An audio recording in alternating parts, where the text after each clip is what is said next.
ब्रेकनंतर बातमी संजय राऊत यांच्याबद्दल आहे। खासदार संजय राऊत राज ठाकरे यांच्या भेटीकरता पोहोचलेले आहेत।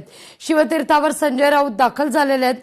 26 जुलैला ठाकरे बंधूंचा मोर्चा मुंबईत निघतोय। संयुक्त मोर्चा असणार आहे।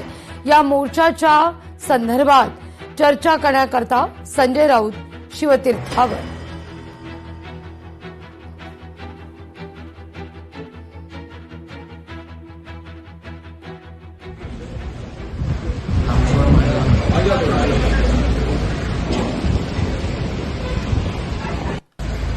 मुंबई पोलिसांकडून अधिकृत स्पष्टीकरण आहे। सोशल मीडियावर व्हायरल झालेल्या व्हिडिओ प्रकरणात पोलिसांचं स्पष्टीकरण आहे। व्हिडिओचा चुकीच्या पद्धतीनं विपर्यास करण्यात आल्याचं मुंबई पोलिसांनी ट्विट केलंय। मुंबई पोलिसांचं रोहित पवार यांच्या एक्स पोस्टला रिपोस्ट करत उत्तर आहे। नागरिकांनी कोणत्याही प्रकारच्या अफवांवर विश्वास ठेवू नये असं सांगण्यात येत आहे।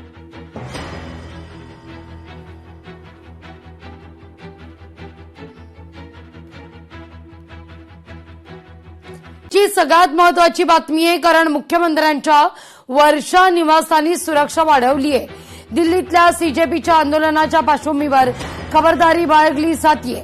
महाराष्ट्र पोलिसांचा राज्यभर सतर्क राहण्याचा इशारा सुद्धा आहे।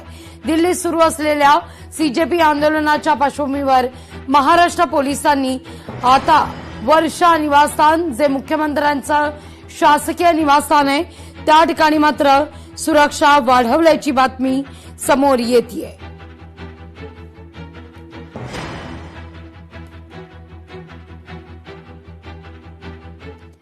राज्यसभेत आज वंदे मातरम विधेयक सादर केलं जाण्याची शक्यता आहे। गृहराज्यमंत्री नित्यानंद राय हे विधेयक सादर करण्याची चिन्ह आहेत। जनगणमना याप्रमाणेच वंदे मातरमला कायदेशीर संरक्षण मिळेल।